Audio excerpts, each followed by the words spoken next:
Hi everyone, S S L C exam ಹತ್ತಿರ ಬರ್ತಾ ಇದೆ. ಅಲ್ಲಿ ಆಬ್ಜೆಕ್ಟಿವ್ ಟೈಪ್ ಕ್ವಶನ್ಸ್ಗಳನ್ನ ಕೇಳ್ತಾರೆ ಅಂತ ಈ ಸಲ ಹೇಳಿದ್ದಾರೆ. ಹಾಗಾಗಿ ಚಾಪ್ಟರ್ ವೈಸಲ್ಲಿ ನಾನು ಏನು ಮಾಡ್ತಾಯಿದ್ದೀನಿ, ಆಬ್ಜೆಕ್ಟಿವ್ ಟೈಪ್ ಕ್ವಶನ್ಸ್ಗಳನ್ನ ಸಾಲ್ವ್ ಮಾಡ್ತಾಯಿದ್ದೀನಿ. ಈ ದಿನ ನಾನು ಸರ್ಕಲ್ಸ್ ಅನ್ನೋ ಯೂನಿಟನ್ನು ಸಾಲ್ವ್ ಮಾಡ್ತಾಯಿದ್ದೀನಿ. ಬನ್ನಿ ಯಾವ ಕ್ವಶನ್ ಇದೆ ಮತ್ತು ಅದನ್ನು ಹೇಗೆ ಸಾಲ್ವ್ ಮಾಡೋದು ಅಂತ ನೋಡ್ತಾ ಹೋಗೋಣ. ಫಸ್ಟ್ ಕ್ವಶನ್ ನೋಡಿ, maximum number of tangents drawn to a circle from a external point is ಅಂತ ಕೇಳಿದ್ದಾರೆ. ಎಷ್ಟು ಟ್ಯಾಂಜೆಂಟ್ಸ್ನ ನಾವು ಡ್ರಾ ಮಾಡ್ಬೋದು ಒಂದು ಸರ್ಕಲ್ಲಿಗೆ, ಅದು ಹೊರಗಡೆಯಿಂದ ಒಂದು ಪಾಯಿಂಟನ್ನು ಕೊಟ್ಟಿದ್ರೆ ಅಂತ ಪ್ರಶ್ನೆ. ಫಸ್ಟಿಗೆ ಏನು ಮಾಡಬೇಕಿದೆ, ನೀವು ಒಂದು ಸರ್ಕಲ್ ನಿಮಗೆ ಗೊತ್ತಿರಬೇಕು, ನಿಮಗೆ ಆನ್ಸರ್ ಆಲ್ರೆಡಿ ಗೊತ್ತಿರುತ್ತೆ, ಈಸಿಯಾಗಿ ಸಾಲ್ವ್ ಮಾಡುವಂಥ ಒಂದು ಕ್ವಶನ್ನು. ಸೊ ಇದಕ್ಕೆ ಒಂದು ಟ್ಯಾಂಜೆಂಟ್ ಇದೆ ಅಂತ ಅಂದ್ಕೊಳ್ಳಿ ಎಕ್ಸ್ಟರ್ನಲ್ ಪಾಯಿಂಟಿಂದ. So this will be the external point, ಅದೊಂದು ಟ್ಯಾಂಜೆಂಟ್. ಅದೇ ಥರ ಇನ್ನೊಂದು ಟ್ಯಾಂಜೆಂಟ್ ಈ ಕಡೆಯಿಂದ ಬರುತ್ತೆ. So these are all the two tangents. ಎಷ್ಟು ಟ್ಯಾಂಜೆಂಟ್ಸ್ನ ಡ್ರಾ ಮಾಡ್ಬೋದು ನಾವು ಒಂದು ಎಕ್ಸ್ಟರ್ನಲ್ ಪಾಯಿಂಟಿಂದ? ಜಸ್ಟ್ 2 ಟ್ಯಾಂಜೆಂಟ್ಸ್ನ ನಾವೇನು ಮಾಡ್ಬೋದು, ಡ್ರಾ ಮಾಡ್ಬೋದು. ಸೊ ಹಾಗಾಗಿ 2 ಟ್ಯಾಂಜೆಂಟ್ಗಳನ್ನ ನಾವು ಡ್ರಾ ಮಾಡ್ಬೋದು. So the maximum number of tangents drawn to a circle from an external point ಎಷ್ಟು? 2. ಹಾಗಾಗಿ ಆಪ್ಷನ್ ಎನ ನೀವೇನು ಮಾಡಬೇಕು, ಚೂಸ್ ಮಾಡಬೇಕಾಗತ್ತೆ. Next question, a straight line which intersects a circle at 2 distinct points ಅಂತ ಇದೆ. ಈಗ ಒಂದು ಸರ್ಕಲ್ ಇದೆ ಅಂತ ಅಂದ್ಕೋಣ. ಈ ಸರ್ಕಲ್ಲಿಗೆ ಒಂದು ಸ್ಟ್ರೈಟ್ ಲೈನ್ ಏನಾಗ್ತಾ ಇದೆಯಂತೆ, ಪಾಸ್ ಆಗ್ತಾ ಇದೆ. ಎಲ್ಲಿ? 2 ಡಿಸ್ಟಿಂಕ್ಟ್ ಪಾಯಿಂಟ್ಸ್. ಈಗ ಸಪೋಸ್ ಇಲ್ಲಿ ಹೋಗ್ತಾ ಇದೆ ಅಂತ ಅಂದ್ಕೊಳ್ಳಿ ಒಂದು ಸ್ಟ್ರೈಟ್ ಲೈನ್. ಎಲ್ಲಿ ಅದು ಪಾಸ್ ಆಗ್ತಾ ಇದೆ ಅಂದರೆ, ಇಲ್ಲಿ ನೋಡಿ, ಇಲ್ಲೊಂದು ಕಡೆ ಪಾಸ್ ಆಗ್ತಾ ಇದೆ, ಇಲ್ಲೊಂದು ಕಡೆ ಪಾಸ್ ಆಗ್ತಾ ಇದೆ. ಈ ರೀತಿ ಒಂದು ಸರ್ಕಲ್ ಒಳಗಡೆ 2 ಡಿಸ್ಟಿಂಕ್ಟ್ ಪಾಯಿಂಟ್ಸಲ್ಲಿ ಏನಾದರೂ ಲೈನ್ ಪಾಸ್ ಆಗ್ತಾ ಇದ್ದರೆ ಆ ಲೈನನ್ನು ನಾವೇನಂತ ಕರಿತೀವಿ ಅಂದರೆ ಸೀಕೆಂಟ್ ಅಂತ ಕರಿತೀವಿ ಅಂತ. So this is very very important. Card ಅಂದರೆ ಏನು ಅಂತ ನಿಮಗೆ ಗೊತ್ತಿರಬೇಕು. ಕಾರ್ಡ್ ಅಂದರೆ ಏನು? ಒಂದು ಸರ್ಕಲ್ ಇದೆ, ಈ ಸರ್ಕಲ್ಲಿಗೆ ನೀವು ಲೈನನ್ನು ಡ್ರಾ ಮಾಡ್ತೀರಾ, ಬಟ್ ಅದು ಸರ್ಕಲ್ನ ಒಳಗಡೆ ಇರುವಂಥ 2 ಪಾಯಿಂಟನ್ನು ಟಚ್ ಮಾಡಬೇಕಷ್ಟೆ. ಸೊ ಇದನ್ನು ಏನಂತ ಕರಿತೀವಿ, ಕಾರ್ಡ್ ಅಂತ ಕರಿತೀವಿ. ಡಯಾಮೀಟರ್ ಅಂದರೆ it should be passing through the centre. ಸೆಂಟರಿಂದ ಪಾಸ್ ಆದರೆ ಅದನ್ನೇನಂತ ಕರಿತೀವಿ, ಡಯಾಮೀಟರ್ ಅಂತ ಕರಿತೀವಿ. ಟ್ಯಾಂಜೆಂಟ್ ಅಂದರೆ ಏನಂತ ಕರಿತೀವಿ, it passes through a single point on the circle ಅಂತ ಹೇಳ್ತೀವಿ. Next question, the angle between a tangent to a circle and the radius through the point of contact is ಅಂತ ಕೇಳಿದ್ದಾರೆ. ಇದನ್ನು ಹೇಗೆ ಮಾಡೋದು? ಸಪೋಸ್ ಒಂದು ಸರ್ಕಲ್ ಇದೆ ಅಂತ ಅಂದ್ಕೊಳ್ಳೋಣ. ಈ ಸರ್ಕಲ್ಲಿಗೆ ಒಂದು ಟ್ಯಾಂಜೆಂಟ್ ಇದೆ ಅಂತ ಹೇಳಿದ್ದಾರೆ ಅಲ್ವಾ? ಸೊ ಒಂದು ಟ್ಯಾಂಜೆಂಟ್ನ ನಾನು ಈ ರೀತಿ ಡ್ರಾ ಮಾಡ್ತೀನಿ. So this will be the tangent. So ಏನಿದೆ ಕ್ವಶನ್ ಇಲ್ಲಿ, the angle between a tangent to a circle and the radius through the point ಅಂತ ಹೇಳಿದ್ದಾರೆ. The radius through the point of contact. Radius through the point of contact ಅಂದರೆ ಏನು? So centre ಇರುತ್ತೆ, ಇದನ್ನು centre ಅಂತ ಅಂದ್ಕೊಂಡ್ರೆ ಸೆಂಟರಿಂದ ಏನಾಗಿರುತ್ತೆ, ಅದು ಟ್ಯಾಂಜೆಂಟಿಗೆ ಕಾಂಟ್ಯಾಕ್ಟ್ ಆಗಿರುತ್ತೆ. ಈ ಪಾಯಿಂಟ್ ಇದೆಯಲ್ಲ, ಆ ಪಾಯಿಂಟನ್ನು ನಾವೇನಂತ ಕರಿತೀವಿ, ಪಾಯಿಂಟ್ ಆಫ್ ಕಾಂಟ್ಯಾಕ್ಟ್ ಅಂತ ಕರಿತೀವಿ. ಸೊ ಈ ಪಾಯಿಂಟ್ ಆಫ್ ಕಾಂಟ್ಯಾಕ್ಟಿಗೂ ಈ ಟ್ಯಾಂಜೆಂಟ್ಗೂ ಯಾವ ಆ್ಯಂಗಲ್ ಇರುತ್ತೆ ಅಂತ, ಅಲ್ಲಿಗೆ ಈ ಆ್ಯಂಗಲ್ ಏನಾಗಿರುತ್ತೆ, ಅದು ನಿಮಗೆ 90 ಡಿಗ್ರಿ ಅಂತ ಗೊತ್ತಿರುತ್ತೆ. ಹಾಗಾಗಿ ಆಪ್ಷನ್ ಬಿ 90 ಡಿಗ್ರಿ ಅನ್ನೋದನ್ನ ನೀವೇನು ಮಾಡಬೇಕು, ಚೂಸ್ ಮಾಡಬೇಕಾಗತ್ತೆ. Next question, number of tangents can be drawn at any point on A circle is ಅಂತ ಕೇಳಿದ್ದಾರೆ. ಫಸ್ಟಿಗೆ ಒಂದು ಸರ್ಕಲ್ನ ಡ್ರಾ ಮಾಡೋಣ. ಈ ಸರ್ಕಲ್ನಲ್ಲಿ ಯಾವುದೇ ಪಾಯಿಂಟ್ನ ನೀವು ಕನ್ಸಿಡರ್ ಮಾಡಿದ್ರೂ ಏನಾಗಿರಬೇಕು, ಎಷ್ಟು ಟ್ಯಾಂಜೆಂಟ್ನ ಡ್ರಾ ಮಾಡಬಹುದು ಅಂತ ನಿಮಗೆ ಗೊತ್ತಿರಬೇಕಾಗತ್ತೆ. ಅದಕ್ಕೆ ಏನು ಮಾಡೋಣ, ಸಪೋಸ್ ಒಂದು ಪಾಯಿಂಟನ್ನು ಚೂಸ್ ಮಾಡೋಣ. ಫಸ್ಟು ಇದೊಂದು ಪಾಯಿಂಟ್ ಅಂತ ಅಂದ್ಕೊಳ್ಳಿ. ಈ ಪಾಯಿಂಟಲ್ಲಿ ನಾವೀಗೇನು ಮಾಡಬೇಕು, ಟ್ಯಾಂಜೆಂಟನ್ನು ಡ್ರಾ ಮಾಡಬೇಕು. ಡ್ರಾ ಮಾಡಿದ್ರೆ ಏನಾಗುತ್ತೆ, ಸೊ ಒಂದು ಟ್ಯಾಂಜೆಂಟ್ ಆಯಿತು.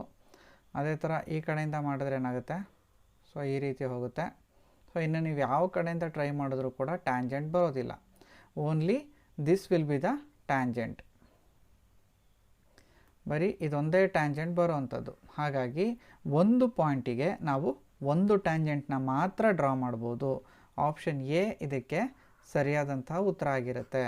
The length of tangents drawn from an external point to the circle are ಅಂತ ಇದೆ. ಫಸ್ಟಿಗೆ ಸರ್ಕಲ್ನ ನಾವೇನು ಮಾಡಬೇಕಾಗತ್ತೆ, ಡ್ರಾ ಮಾಡಬೇಕಾಗತ್ತೆ. ಇದರಲ್ಲಿ the length of the tangents ಅಂತ ಕೇಳಿದ್ದಾರೆ. ದಟ್ ಈಸ್ ಎಕ್ಸ್ಟರ್ನಲ್ ಪಾಯಿಂಟಿಂದ ಏನಾಗಿರುತ್ತೆ, ಟ್ಯಾಂಜೆಂಟ್ಸ್ನ ನಾವು ಡ್ರಾ ಮಾಡಿರ್ತೀವಿ ಸರ್ಕಲ್ಗೆ.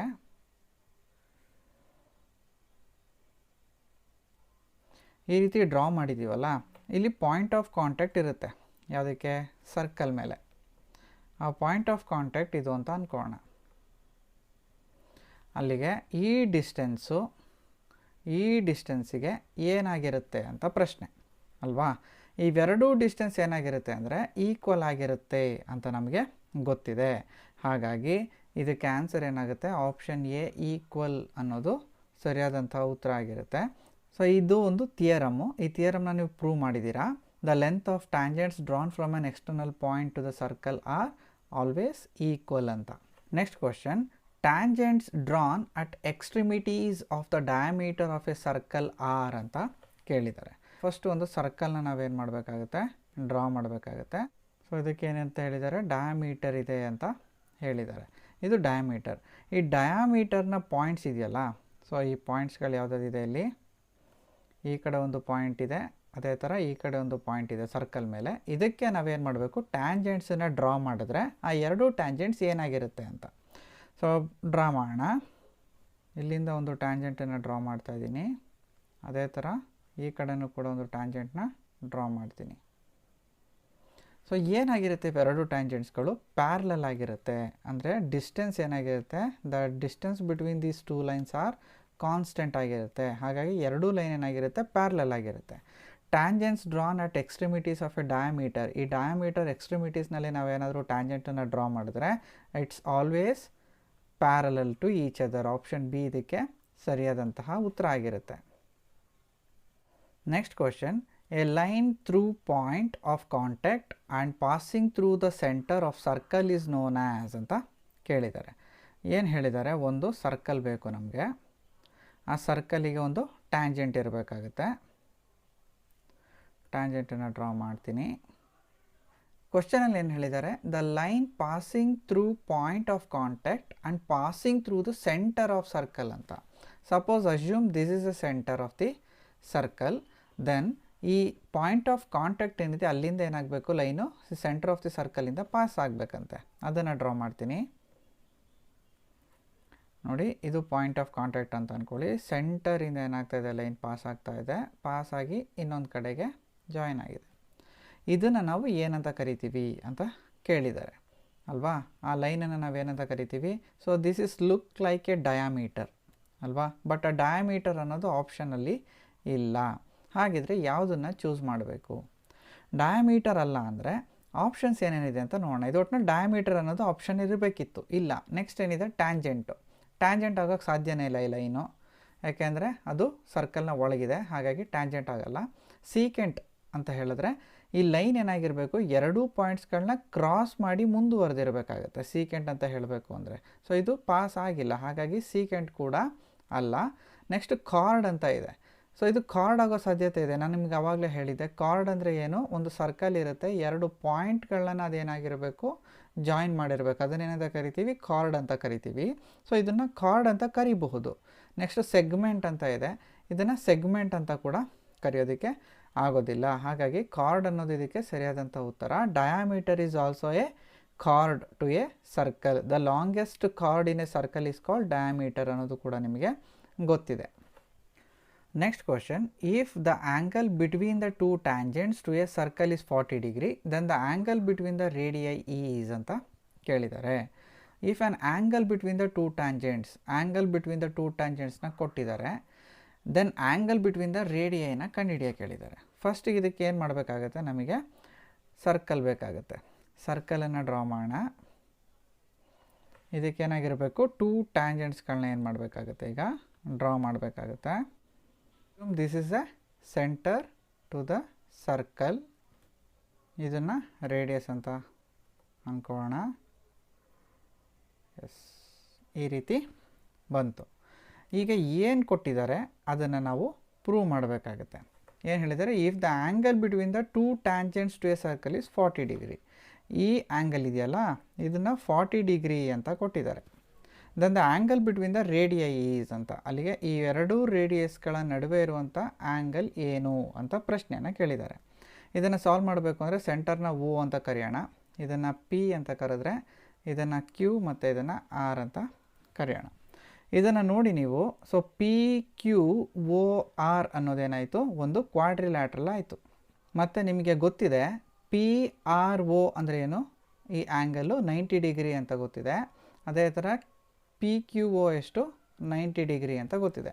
ಇದೊಂದೇ ಆ್ಯಂಗಲ್ ನಿಮಗೆ ಗೊತ್ತಿಲ್ಲ. ಇದು 90 ಗೊತ್ತು, ಇದು 90 ಗೊತ್ತು, ಇದು 40 ಅಂತ ಗೊತ್ತಿದೆ. ಈ ಕ್ವಾಡ್ರಿಲ್ಯಾಟ್ರಲ್ನ ಇಂಟರ್ನಲ್ ಸಮ್ ಆ್ಯಂಗಲ್ ಏನಾಗಿರುತ್ತೆ, 360 ಡಿಗ್ರಿ ಆಗಿರುತ್ತೆ ಅಂತ ನಿಮಗೆ ಗೊತ್ತಿದೆ. ಹಾಗಾಗಿ in quadrilateral P Q O R ನಿಮಗೆ ಗೊತ್ತಿದೆ the sum of the interior angles ಎಷ್ಟಿರುತ್ತೆ, 360 ಡಿಗ್ರಿ ಇರುತ್ತೆ. ಯಾವುದರಲ್ಲಿ, ಕ್ವಾಡ್ರಿಲ್ಯಾಟ್ರಲಲ್ಲಿ ಅಲ್ವಾ. ಮತ್ತು ನಿಮಗೇನು ಗೊತ್ತಿದೆ, ಆ್ಯಂಗಲ್ ಕ್ಯೂ ಪಿ ಆರ್ ಎಷ್ಟು, 40 ಡಿಗ್ರಿ ಅಂತ ಗೊತ್ತಿದೆ. ಆ್ಯಂಗಲ್ ಪಿ ಕ್ಯೂ ಒ ಎಷ್ಟು, 90 ಡಿಗ್ರಿ ಅಂತ ಗೊತ್ತಿದೆ. ಆ್ಯಂಗಲ್ ಪಿ ಆರ್ ಒ ಎಷ್ಟು, 90 ಡಿಗ್ರಿ ಅಂತ ಗೊತ್ತಿದೆ. ನಾವೇನು ಕಂಡುಹಿಡಿಯಬೇಕು, ಆ್ಯಂಗಲ್ ಕ್ಯೂ ಒ ಆರ್ ಅಂದರೆ ಎಷ್ಟು ಅಂತ. ಈಗ ಟೋಟಲ್ ಆ್ಯಂಗಲ್ 360 ಡಿಗ್ರಿ ಅಂತ ಗೊತ್ತಿರೋದ್ರಿಂದ ಈ 360 ಡಿಗ್ರಿಯಿಂದ ಈ 40 ಡಿಗ್ರಿ 90 ಡಿಗ್ರಿ 90 ಡಿಗ್ರಿನ ಲೆಸ್ ಮಾಡಿದ್ರೆ ನಮಗೆ ಈ ಆ್ಯಂಗಲ್ ಸಿಗುತ್ತೆ. ಹಾಗಾಗಿ we can say that 360 degree minus angle Q P R minus angle P Q O minus angle P R O that should be equal to angle Q O R ಅಂತ ಹೇಳ್ಬೋದು. 360 ಡಿಗ್ರಿನಲ್ಲಿ ಈ ಮೂರು ಆ್ಯಂಗಲ್ನ minus ಮಾಡಿದ್ರೆ ನಮಗೆ Q R ಸಿಗುತ್ತೆ ಅಂತ.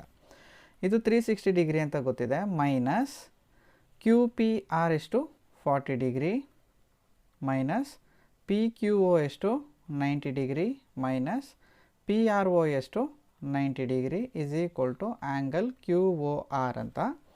360 degree minus 40 90 90 ಅಂದರೆ ಎಷ್ಟು, 180 220 ಆಯಿತು. ಮೈನಸ್ 220ನ ನೀವು ಮಾಡಬೇಕಾಗತ್ತೆ, ಆವಾಗ ಆ್ಯಂಗಲ್ ಕ್ಯೂ ಒ ಆರ್ ಸಿಗುತ್ತೆ. 360ನಲ್ಲಿ 220 ಹೋದರೆ ಎಷ್ಟು, 140 degree that is equal to Q O R.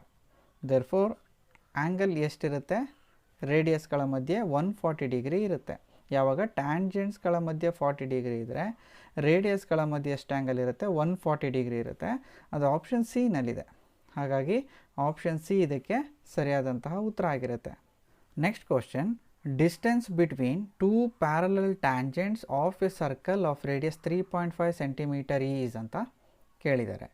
ಈಗ ನಾವೇನು ಮಾಡಬೇಕು ಅಂದರೆ 3.5 ಸೆಂಟಿಮೀಟರ್ ರೇಡಿಯಸ್ ಇರುವಂಥ ಒಂದು ಸರ್ಕಲ್ನ ಡ್ರಾ ಮಾಡಿ ಅದಕ್ಕೆ ಎರಡು ಪ್ಯಾರಲಲ್ ಟ್ಯಾಂಜೆಂಟ್ಸನ್ನು ಡ್ರಾ ಮಾಡಬೇಕು. ಫಸ್ಟಿಗೆ ಒಂದು ಸರ್ಕಲ್ನ ಡ್ರಾ ಮಾಡ್ತಾ ಇದ್ದೀನಿ. Assume this circle has 3.5 centimetre radius. ಈ ಸರ್ಕಲ್ನ ರೇಡಿಯಸ್ ಎಷ್ಟಿರುತ್ತೆ, 3.5 ಸೆಂಟಿಮೀಟರ್. ಈಗ ಪ್ಯಾರಲಲ್ ಟ್ಯಾಂಜೆಂಟ್ಸ್ನ ಡ್ರಾ ಮಾಡಬೇಕಂತೆ. ಪ್ಯಾರಲಲ್ ಟ್ಯಾಂಜೆಂಟ್ಸ್ನ ಡ್ರಾ ಮಾಡಬೇಕು ಅಂದರೆ ಲಾಸ್ಟ್ ಪ್ರಾಬ್ಲಮ್ಸ್ಗಳನ್ನ ನೋಡಿದ್ರೆ ಇದಕ್ಕೆ ರಿಲೇಟೆಡ್ ಆದಂತಹ ಒಂದು ಪ್ರಾಬ್ಲಮ್ನ ನಾನು ಮಾಡಿದ್ದೆ. ಏನು ಅಂದರೆ ಎರಡು ಟ್ಯಾಂಜೆಂಟ್ಸ್ಗಳು ಪ್ಯಾರಲಲ್ ಆಗಿರಬೇಕು ಅಂದರೆ ಅದು ಡಯಾಮೀಟರ್ನ ಎಂಡ್ ಪಾಯಿಂಟ್ಸ್ನಲ್ಲೇ ಆಗಿರಬೇಕು ಅಂತ. ಹಾಗಾಗಿ ಇಲ್ಲಿ ಏನಾಗಿರುತ್ತೆ, ನಮಗೆ ಡಯಾಮೀಟರು ಎಕ್ಸ್ಟೆಂಡ್ ಮಾಡಬೇಕಾಗತ್ತೆ. ಈ ಸೈಡಿಗೆ ಎಕ್ಸ್ಟೆಂಡ್ ಮಾಡಿದ್ಮೇಲೆ ಈಗ ನಮಗೆ ಎರಡು ಪಾಯಿಂಟ್ ಸಿಕ್ಕಿದೆಯಲ್ಲ, ಅಲ್ಲಿ ನಾವೇನು ಮಾಡಬೇಕು, ಟ್ಯಾಂಜೆಂಟ್ಸನ್ನು ಡ್ರಾ ಮಾಡಬೇಕಾಗತ್ತೆ.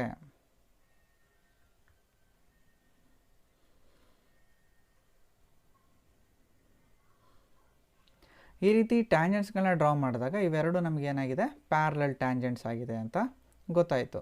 ಈಗ ಡಿಸ್ಟೆನ್ಸ್ನ ಕಂಡುಹಿಡಿಯಕ್ಕೆ ಹೇಳಿದ್ದಾರೆ. Distance between two parallel tangents of a circle of radius 3.5 centimetre. ಈ ಟ್ಯಾಂಜೆಂಟ್ಸ್ನ ಟೋಟಲ್ ಡಿಸ್ಟೆನ್ಸ್ ಎಷ್ಟು ಅಂತ ಪ್ರಶ್ನೆ ಕೇಳಿರೋದು.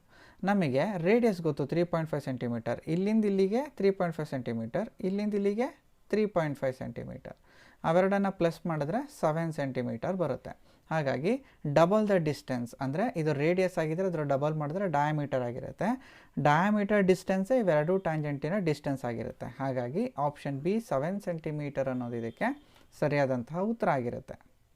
ಸ್ಟೂಡೆಂಟ್ಸ್, ಈ ವಿಡಿಯೋದಲ್ಲಿ ನಾನು ಸರ್ಕಲ್ ಲೆಸನ್ಗೆ ರಿಲೇಟೆಡ್ ಆದಂತಹ ಕೆಲವು ಆಬ್ಜೆಕ್ಟಿವ್ ಟೈಪ್ ಕ್ವಶನ್ಸ್ಗಳನ್ನ ಸಾಲ್ವ್ ಮಾಡಿದ್ದೀನಿ. ಇದೇ ಥರ ಉಳಿದ ಪಾಠಗಳಿಗೂ ಕೂಡ ನಾನು ಆಬ್ಜೆಕ್ಟಿವ್ ಟೈಪ್ ಕ್ವಶನ್ಸ್ಗಳನ್ನ ಸಾಲ್ವ್ ಮಾಡ್ತೀನಿ. ಈ ವಿಡಿಯೋನ ನೋಡಿ ಈ ಪಾಠಕ್ಕೆ ಸಂಬಂಧಪಟ್ಟಂತಹ ಹೆಚ್ಚು ಆಬ್ಜೆಕ್ಟಿವ್ ಟೈಪ್ ಕ್ವಶನ್ಸ್ಗಳನ್ನು ನೀವು ಸಾಲ್ವ್ ಮಾಡಬೇಕಾಗತ್ತೆ. ಮತ್ತು ವಿಡಿಯೋ ನಿಮಗೆ ಇಷ್ಟ ಆಗಿದರೆ ನಿಮ್ಮ ಫ್ರೆಂಡ್ಸ್ಗಳಿಗೂ ಕೂಡ ಶೇರ್ ಮಾಡಿ. ಮುಂದಿನ ವಿಡಿಯೋದಲ್ಲಿ ಸಿಗೋಣ ಸ್ಟೂಡೆಂಟ್ಸ್. Thank you.